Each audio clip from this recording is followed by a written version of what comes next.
Good morning everyone. आज हम अपनी UPSC civil service test series में देखेंगे सेट नंबर 23। आज के सेट में जियोग्राफी जीएस के सारे पोर्शन का हमने ऐड किया। इसमें करंट अफेयर के भी कुछ क्वेश्चंस हैं। आज आपको करना ये है, सीरियसली इसको फॉलो करना है और अपने स्कोर नीचे कमेंट बॉक्स में ज़रूर बताना है, क्योंकि आज की स्कोर से पता चलेगा कि आपका जीएस में कितनी पकड़ है। आज का कट ऑफ है 10। 15 क्वेश्चन टोटल है, जिसका हमने कट ऑफ रखा है 10। पीडीएफ प्राप्त करने के लिए आपको करना ये है, टेलीग्राम पे सर्च कीजिए कोर्सेरा यूपीएससी, आप वहाँ से जाकर ज्वाइन कर लीजिए, आपको वहाँ से पीडीएफ मिल जाएगा। चलिए आज का पहला क्वेश्चन देखते हैं। पहला क्वेश्चन कह रहा है कि गांधी इरविन समझौते के संदर्भ में निम्नलिखित में से कौन सा कथन सही नहीं है। याद रखिएगा, सही नहीं है पूछा है। कथन ये कह रहा है, सरकार ने व्यक्तिगत उपभोग और स्थानीय बाजारों में बिक्री के लिए तटीय गांवों में नमक बनाने का अधिकार प्रदान किया। दूसरा कथन कह रहा है, सरकार उन सभी जमीनों को वापस करने के लिए सहमत हो गई जिन्हें तीसरे पक्ष को नहीं बेचा गया था। सी कह रहा है, सभी राजनीतिक नेता जो हिंसा के दोषी नहीं थे उन्हें तुरंत रिहा किया गया। डी कह रहा है, गांधी द्वितीय गोलमेज सम्मेलन में भाग लेने के लिए सहमत हो गए। तो बताइए इनमें से कौन सा कथन सही नहीं है। उम्मीद है सभी लोगों ने अपना आंसर लगा लिया होगा, और जिन लोगों ने इसमें ए लगाया है उनका बिल्कुल सही है, क्योंकि इसमें व्यक्तिगत उपभोग के लिए तो अनुमति मिली थी, लेकिन बिक्री के लिए अनुमति नहीं मिली थी। नमक सत्याग्रह के बाद इसमें नहीं मिली थी, गांधी इरविन समझौता, तो ये चीज़ गलत हो जाता। बाकी सारे कथन सही थे यहाँ पे, मतलब एक बाजार की बिक्री के लिए नहीं मिले थे अनुमति। आप यहाँ पे देख सकते हैं, सरकार ने केवल व्यक्तिगत उपभोग के लिए तटीय गाँवों को नमक बनाने का अधिकार दिया था, न कि स्थानीय बाजार में बिक्री के लिए। बाकी कथन सारे सही थे। अगला क्वेश्चन है, ऋग्वैदिक काल के बारे में निम्नलिखित कथनों पर विचार करना है। अब बताना इनमें से कौन सा कथन सही है। पहला कथन कह रहा है कि महिलाओं को उनके आध्यात्मिक और बौद्धिक विकास में के लिए पुरुषों के समान अवसर दिए गए थे। दूसरा कथन कह रहा है, केवल एकल विवाह प्रचलन में था, बहु विवाह का प्रचलन नहीं था। तीसरा कथन कह रहा है, बालिका विवाह सती प्रथा का प्रचलन नहीं था। तो बताना इनमें से कौन सा कथन सही है। उम्मीद है सभी लोगों ने अपना आंसर लगा लिया होगा। जिन लोगों ने लगाया 1 और 3 उनका बिल्कुल सही है। देखिए, उस समय जो सामान्य वर्ग था उनमें तो एकल विवाह प्रचलन था, लेकिन बहु विवाह का प्रचलन जो कह रहा है कि नहीं था जो उच्च वर्ग थे, कुलीन वर्ग थे, मतलब अमीर थे वो लोग बहु विवाह का उनमें प्रचलन था, लेकिन जो निम्न वर्ग था उनमें प्रचलन नहीं था। तो इसलिए दूसरा गलत हो जाता है। बाकी सारे कथन सही हैं। उस समय महिलाओं की स्थिति अच्छी थी, उनको शिक्षा का अधिकार था, वो मतलब सार्वजनिक पद को धारण कर सकती थी। ऐसे बहुत सारे थे, जैसे कि यहाँ पे देखिए, ऋग्वैदिक समाज पितृसत्तात्मक था, आमतौर पर एकल विवाह प्रचलन में था, जबकि बहु विवाह शाही और कुलीन परिवारों में प्रचलन में था। अब ये बारीक चीज़ ध्यान रखिएगा। महिलाओं को आध्यात्मिक और बौद्धिक विकास के लिए पुरुषों के समान अवसर दिए जाते थे। ऋग्वेद काल में अपाला, विश्वासरा, घोषा और लूपा मुद्रा जैसी महिलाएं जो थी वो लेखिका थी, कवियत्री थी। कवियत्री इसको कहते हैं हिंदी में, लेखिका को, राइटर्स को कवियत्री। तीसरा जो हम देख लें इसमें क्यों सही था तीसरा, तो महिलाओं को लोकप्रिय संगठनों में भाग लेने का अधिकार था, वो बड़े बड़े संगठनों में भाग ले सकती थी। बाल विवाह और सती प्रथा का प्रचलन नहीं था, इसलिए तीसरा भी कथन सही था। चलिए अगला क्वेश्चन है। अगला क्वेश्चन कह रहा है कि आरंभिक वैदिक काल में बीसु संबंधित था। बीसु किससे संबंधित था आपको ये बताना है। एक कथन कह रहा है कि राजनीतिक संगठन की मूल इकाई थी। बी कह रहा है कि ग्राम नेता। सी कह रहा है ग्रामों का समूह। डी कह रहा है उपरोक्त में से कोई भी नहीं। उम्मीद है सभी लोगों ने अपना आंसर लगा लिया होगा, और जिन लोगों ने इसमें माना है सी ग्रामों का समूह, तो उनका बिल्कुल सही है। क्यों? क्योंकि देखिए, उस समय जो स्थिति थी, जैसे कि मान लीजिए राजनीतिक संगठन की मूल इकाई, सबसे छोटी इकाई जो थी, कुल या परिवार। जैसे कि एक व्यक्ति से उसके जितने बच्चे होते हैं वो एक ही कुल के हुए ना, तो इस तरह की जो इकाई थी वो सबसे छोटी इकाई वो कुल या परिवार थी। और कई परिवार जब मिलकर के जिसका गठन करते तो उसको ग्राम या गांव कहते थे। ग्राम का नेता ग्रामीण कहलाता था, और कई गांव समूह जो मिलकर के बनाते उसको बीसू कहते थे। अब बीसू का जो अध्यक्ष होता था बीरपति कहलाता था। तो अब ये चीज़ें याद रखिएगा। चलिए अगला क्वेश्चन देखते हैं।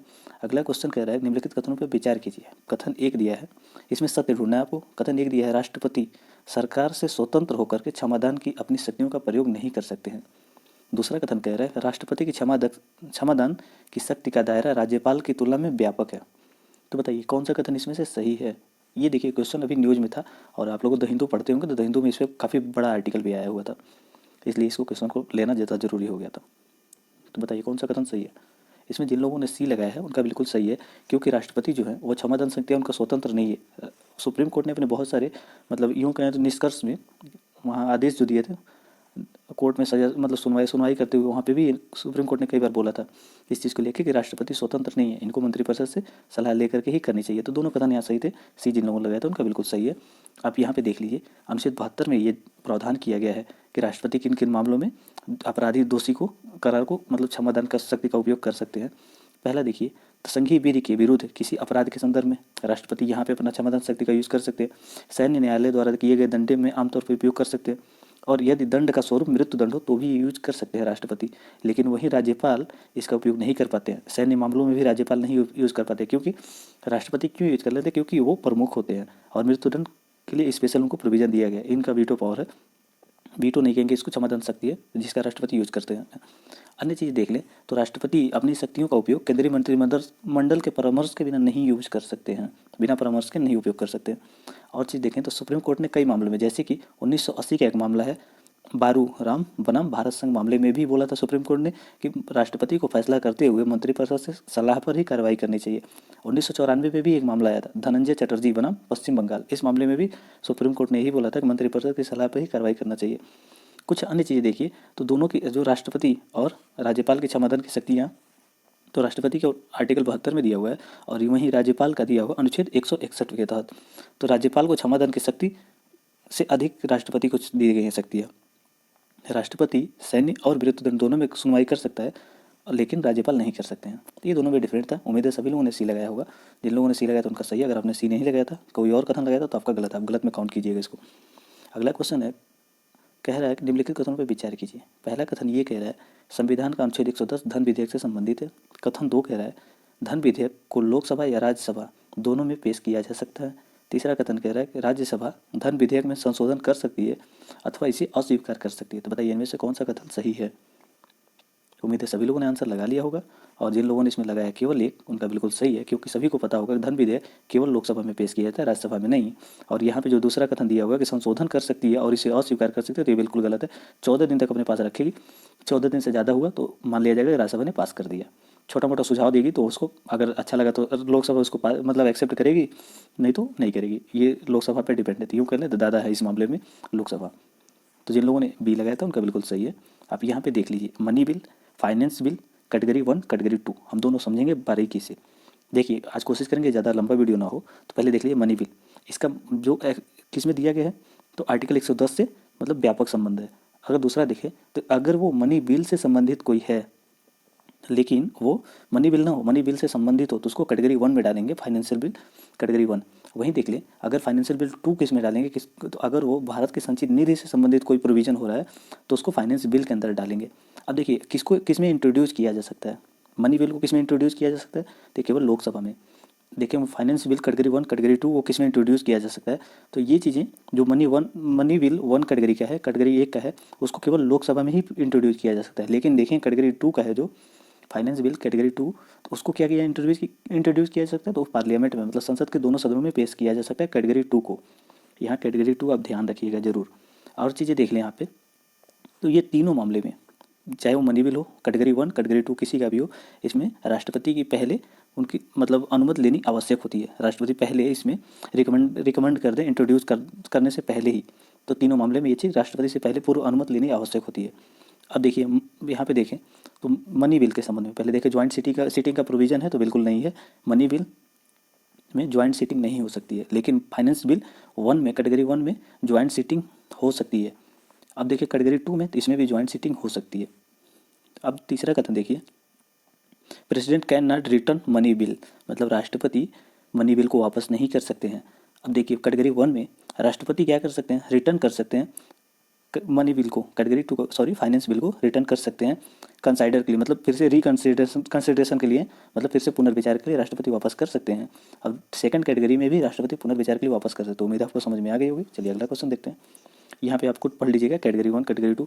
तो देखिए 117 आर्टिकल 117(1) में दिया गया है फाइनेंस बिल से संबंधित, तो आप यहाँ पे देख लीजिएगा। और आर्टिकल 110(1)(a) में दिया गया है ए से जी तक मनी बिल से संबंधित प्रोविजन है। बाकी चीज़ें यहाँ पे दिया होगा, आपको पढ़ना हो तो पढ़ लीजिएगा, क्योंकि लंबा वीडियो होगा इसलिए इसको एक्सप्लेन नहीं कर सकते। चलिए अगला क्वेश्चन देखते हैं। भारत नवाचार सूचकांक के संबंध में निम्नलिखित कथनों पर विचार कीजिए। पहला कथन कह रहा है नवाचार सूचकांक रिपोर्ट नीति आयोग द्वारा जारी किया गया। दूसरा कथन कह रहा है कि इस सूचकांक को वैश्विक नवाचार सूचकांक के तर्ज पर विकसित किया गया। तीसरा कह रहा है इंटरनेट उपयोगकर्ताओं की संख्या इस सूचकांक के मानदंड में से एक है। बताइए इनमें से कौन सा कथन सही है। उम्मीद है सभी लोगों ने अपना आंसर चयन कर लिया होगा। जिन लोगों ने इसमें चयन किया है डी, उनका बिल्कुल सही है, क्योंकि इसमें इंटरनेट का उपयोग भी एक मानदंड है। इनमें कितने मानदंड हैं, तो इसमें कुल 5 संकेतों का उपयोग किया गया है, उनको अभी हम समझेंगे। पहले आप देख लीजिए कि इसको मतलब जारी करने के लिए नीति आयोग और किस इंस्टीट्यूट के साथ मिल करके जारी किया था। तो एक नीति आयोग संस्था थी, दूसरी थी द इंस्टीट्यूट फॉर कॉम्पिटिटिवनेस, दो संस्थाएं मिल करके जारी की थी। अब देख लीजिए कि इसमें इस सूचकांक में किस राज्य ने कितना कितना स्कोर प्राप्त किया है। तो सबसे ऊपर है बड़े राज्यों में कर्नाटक, और निम्न निम्न राज्यों में सबसे देखें इन राज्यों में, बड़े राज्यों में जो नीचे से टॉप किए हैं वो लोग कौन है। तो बिहार नीचे से टॉप करने वाला पहला राज्य है। ऊपर से टॉप करने वाला कर्नाटक, नीचे से टॉप करने वाला बिहार है। अब नीचे से देख लीजिए तो 3 राज्यों का अगर देखें तो झारखंड, छत्तीसगढ़, बिहार, ये नीचे से टॉपर हैं। ऊपर से टॉपर कौन है? कर्नाटक, महाराष्ट्र, तमिलनाडु, ये ऊपर से टॉप किए हैं। अन्य चीज़ें देख लें तो पहाड़ी राज्यों में और पूर्वोत्तर राज्यों में कौन किसने टॉप किया है? तो हिमाचल प्रदेश ने टॉप किया है। अगर देखें यूटी में, यूटी में दिल्ली ने टॉप किया, और भारत में भी पूरे राज्यों में भी सबसे ऊपर रहा है दिल्ली। दिल्ली का रैंक रहा है 46.6 रहा है स्कोर दिल्ली का। अब देख लेते हैं इसमें संकेत क्या क्या है, किस इंडिकेटर क्या क्या है जिनके आधार पर रैंकिंग दी जाती है। तो पीएचडी छात्रों की संख्या, उस राज्य में कितने छात्र पीएचडी कर रहे हैं, और ज्ञान गहन रोजगार मतलब उनको रोजगार के लिए कितनी जानकारी है। दूसरा है इंजीनियरिंग एवं प्रौद्योगिकी में नामांकन, अत्यधिक कुशल पेशेवरों की संख्या। दूसरा कथन, तीसरा है अनुसंधान में विकास में निवेश, पेटेंट और ट्रेडमार्क के लिए किए गए आवेदन। देखिए पिछले साल दिल्ली ने सबसे ज़्यादा आवेदन किया था, इस बार भी किया है। चौथा देख लेते इंटरनेट का उपयोग, जो कि क्वेश्चन में दिया हुआ था। एफडीआई, अंतर्वाह एवं कारोबार माहौल, सुरक्षा एवं कानून, ये सारे इसमें टर्मिनोलॉजी थे। तो उम्मीद आपको समझ में आ गया होगा। चलिए अगला क्वेश्चन देखते हैं। कह रहा है कि शैडो उद्योग के संबंध में निम्नलिखित कथनों पर विचार कीजिए। आपको शैडो उद्योग के बारे में बताना कौन सा सही है। पहला कथन कह रहा है कि ये ऐसे उद्यमी होते हैं जो वैध वस्तुओं एवं सेवाओं की बिक्री करते हैं परंतु अपने व्यवसायों को सरकार के साथ पंजीकृत नहीं करवाते हैं। दूसरा कथन कह रहा है कि बिना लाइसेंस वाली टैक्सी सेवाओं या ई फार्मेसी शैडो उद्यमियों के उदाहरण है। तीसरा कथन कह रहा है कि भारत, इंडोनेशिया में शैडो उद्यमियों की संख्या सबसे अधिक है। बताइए इनमें से कौन सा कथन सही है। उम्मीद है सभी लोगों ने अपना आंसर लगा लिया होगा, और जिन लोगों ने इसमें लगा रखा है डी, उनका बिल्कुल सही है, क्योंकि ये वैसी संस्थान होती हैं जो सरकार से अपने व्यवसायों का पंजीकरण नहीं करवाती हैं। देखिए ये शिक्षा से संबंधित प्रमाण पत्र भी दे सकते हैं, वित्त आसानी से ऋण भी प्रोवाइड करा सकते हैं, सट्टेबाजी वाली अर्थव्यवस्था मतलब ऑनलाइन गेम, जैसे कि एमपीएल का नाम सुने होंगे आप लोग, तो एमपीएल जैसी सेवाएं प्रोवाइड करवाती हैं। स्वास्थ्य सेवाएं, ई फार्मेसी जैसी सेवाएं भी प्रदान करती हैं। ये शैडो बैंक वे बैंक होते हैं जो सरकार के साथ अपने रजिस्ट्रेशन नहीं करवाती हैं। अगर देख लें इनको हम अपने आसान लैंग्वेज में कैसे इनको समझें, तो देखिए आप सड़कों के किनारे भोजनालय स्टॉल देखे होंगे, छोटी छोटी दुकानें, वो इसके अंतर्गत आती हैं। और देखें तो इसको किसने अभी गणना किया था, मतलब यूँ के अध्ययन किसने किया था, तो इसको किया था इंपीरियल कॉलेज बिजनेस स्कूल ने किया था अध्ययन। उस अध्ययन में पाया था कि इंडोनेशिया और भारत में सबसे ज़्यादा शैडो बैंक है। इसके लाभ क्या होते हैं शैडो बैंक के? शैडो बैंक से लाभ ये होता है रोजगार में वृद्धि होता है इससे, और आर्थिक विकास होता है, गरीबी में कमी होती है, और गैर कृषि रोजगार मतलब ये लोग ऐसे रोजगार प्रदान करते हैं जो कृषि से बाहर होता है। उपभोक्ताओं के लिए विकल्प प्रदान करते हैं। आप देखिए उद्योग में जाए, मतलब यूँ समझिए कि क्या होटल में जाएंगे आप तो होटल में लिमिटेड मिलेगा, लेकिन बाहर रोड के किनारे भी आपको बहुत सारे अल्टरनेट मिल जाते हैं जो चीप एंड बेस्ट होते हैं। तो उस तरीके से आप इसको समझ सकते हैं। शैडो उन्हीं सबको कहते हैं जो रोड के पास लगाते हैं दुकानें अपनी। चलिए इसमें बताइए अगला क्वेश्चन कह रहा है कि सैन्य अभ्यास और शामिल देश, इनको बताना है कौन सा सही है। पहला कह रहा है डेजर्ट नाइट 21, ये कह रहा है कि भारत और फ्रांस के बीच हो रहा है। दूसरा कथन का वरुण, भारत और रूस। तीसरा कह रहा है मित्र शक्ति, भारत और श्रीलंका। बताइए इनमें से कौन सा कथन सही है। उम्मीद है सभी लोगों ने अपना आंसर लगा लिया होगा, और जिन लोगों ने इसमें ए लगाया है उनका बिल्कुल सही है। यहाँ पे जो वरुण दिया है भारत रूस कह रहा है तो गलत है, भारत और फ्रांस है। तो दो गलत है, जैसे आप दो गलत करेंगे तो आपका answer B C D cut जाएगा, ए आंसर आपका निकल जाएगा। जिन लोगों ने ए लगाया था उनका बिल्कुल सही है। आप यहाँ पे समझ सकते हैं भारत और फ्रांस के बीच कौन कौन से अभ्यास होते हैं। तो वरुण होता है, और दूसरा गरुड़ होता है, फिर शक्ति होता है। ये 3 अभ्यास होते हैं। वरुण है नौसेना अभ्यास, गरुड़ है वायु सेना अभ्यास, और शक्ति है सैन्य अभ्यास, संयुक्त सैन्य अभ्यास है। गरुड़ शक्ति होता है, शक्ति भारत एवं इंडोनेशिया के बीच सैन्य अभ्यास है। आप लोग याद रखिए गरुड़ और गरुड़ दोनों में अंतर है। गरुड़ शक्ति जब जोड़ लेंगे तो ये भारत और इंडोनेशिया हो जाएंगे, केवल गरुड़ रखेंगे तो भारत और फ्रांस हो जाएगा। ये बारीक चीज़ आप याद रखिएगा। और यहाँ पे चीज़ देखिए तो मित्र शक्ति भारत और श्रीलंका के बीच आयोजित होने वाला सैन्य अभ्यास है। चलिए अगला क्वेश्चन देखते हैं। अगला क्वेश्चन का गुरु गोविंद सिंह के विषय में निम्नलिखित कथनों पर विचार कीजिए। पहला कथन कह रहा है कि उन्होंने खालसा पंथ की स्थापना की। दूसरा कथन कह रहा है कि उन्होंने मुगलों के विरुद्ध मुक्तसर का युद्ध किया था। तो बताइए इनमें से कौन सा कथन सही है। उम्मीद है सभी लोगों ने अपना आंसर लगा लिया होगा। जिन लोगों ने इसमें सी लगाया उनका बिल्कुल सही है। गुरु गोविंद सिंह ने मुगलों के विरुद्ध, हमने अंग्रेजों बोल दिया, मुगलों के विरुद्ध उन्होंने मुक्तसर का युद्ध किया था और खालसा पंथ की स्थापना उन्होंने किया था। कुछ अन्य विवरण आपको देखना है तो यहाँ देख सकते हैं। वो सिख धर्म के 10वें गुरु और अंतिम गुरु थे। उनका भी जन्म हुआ था पटना बिहार में। कुछ अन्य चीज़ें देखना है तो उन्होंने बालों को ढकने के लिए पगड़ी की शुरुआत की थी और खालसा पंथ की स्थापना भी उन्होंने किया था। 1705 में मुगलों के विरुद्ध मुक्तसर युद्ध किया था उन्होंने। अगला क्वेश्चन है, सांची स्तूप के बारे में निम्नलिखित कथनों पर विचार कीजिए। पहला कथन कह रहा है सांची स्तूप भारत के प्रथम बौद्ध स्थलों में से एक है। इसमें देश की सबसे पुरानी पत्थरों की कुछ रचनाएं मौजूद हैं। दूसरा कथन कह रहा है सांची को पहले मठवासियों स्तूप में से एक माना जाता है। तीसरा कह रहा है कथन, बुद्ध ने कई बार सांची का दौरा किया था। बताइए इनमें से कौन सा कथन सही है। उम्मीद है सभी लोगों ने अपना आंसर लगा लिया होगा। जिन लोगों ने लगाया 1 और 2 सही है, ए उनका बिल्कुल सही है। देखिए बुद्ध कभी भी यहाँ नहीं गए थे, सांची के दौरा कभी भी बुद्ध नहीं किए थे। तो बुद्ध कभी भी सांची का दौरा नहीं किए थे। वेनसांग जैसे विदेशी यात्रियों ने भारत में पवित्र बौद्ध स्थलों का दस्तावेजीकरण किया था, लेकिन अपने लेखों में सांची के बारे में उल्लेख नहीं किया था। अगर ये विकल्प मतलब क्वेश्चन का एक विकल्प दे ABC में कोई एक मिल जाए तो वहाँ पे ये सत्य मानिएगा, वेनसांग ने अपने विवरण में सांची के बारे में उल्लेख नहीं किया है। चलिए अगला क्वेश्चन देखते हैं। अगला क्वेश्चन कह रहा है खजुराहो मंदिर का निर्माण किया गया था किसके द्वारा। पहला कह रहा प्राचीन भारत में गुप्त शासकों द्वारा। दूसरा कह रहा है कि मध्यकालीन भारत में चंदेल शासकों द्वारा। सी कह रहा है लौ युग में पाल शासकों द्वारा। डी कह रहा है पूर्व के गंग वंश के द्वारा। उम्मीद है सभी लोगों ने अपना आंसर लगा लिया होगा। जिन लोगों ने बी लगाया मध्यकालीन भारत में चंदेल शासकों द्वारा, तो उनका बिल्कुल सही है। मध्यकालीन भारत में इन चंदेल शासकों ने 1900 से 1130 के बीच में इसको करवाया था निर्माण इसका। देखें खजुराहो मंदिर का उल्लेख 1122 ईस्वी में आए विदेशी मतलब यात्री अबू रेहान अल बुरानी और 1355 में अब्न बतूता के अरबी यात्रियों के विवरण में मिलता है इसका उल्लेख। ये हिंदू और जैन धर्म दोनों से संबंधित है। चलिए अगला यहाँ पे देखते हो गया ये क्वेश्चन। अगला क्वेश्चन देखते हैं।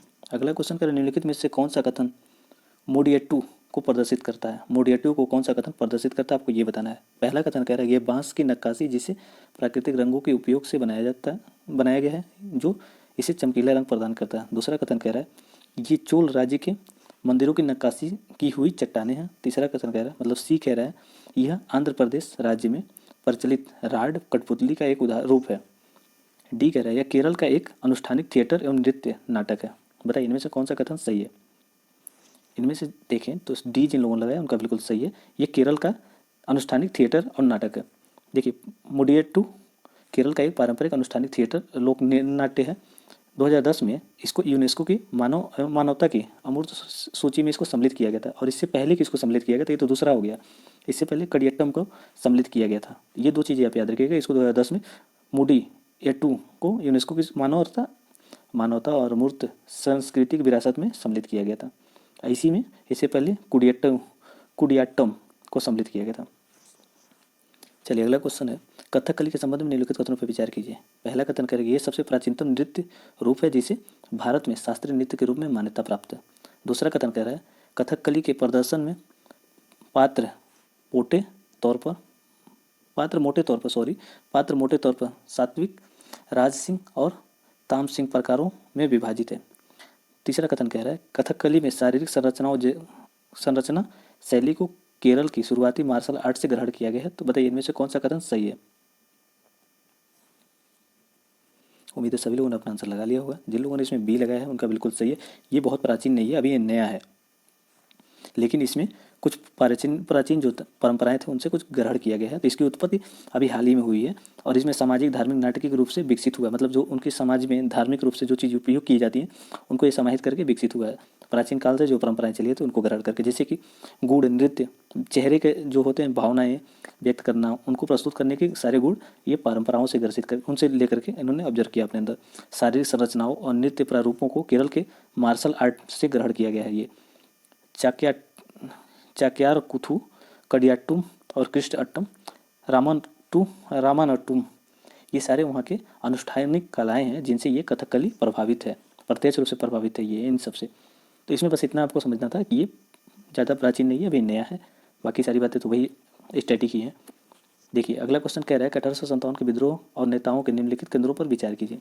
आपको यहाँ केंद्र दिया है, नेता दिए हुए हैं। पहला कह रहा है दिल्ली नाना साहब, दूसरा कह रहा है लखनऊ बेगम हजरत महल, तीसरा कथन कह रहा है बिहार खान बहादुर, चौथा कह रहा है फैजाबाद मौलाना अब्दुल अहमदुल्ला, बताइए इनमें से कौन सा कथन सही है। उम्मीद है सभी लोगों ने अपना आंसर लगा लिया होगा।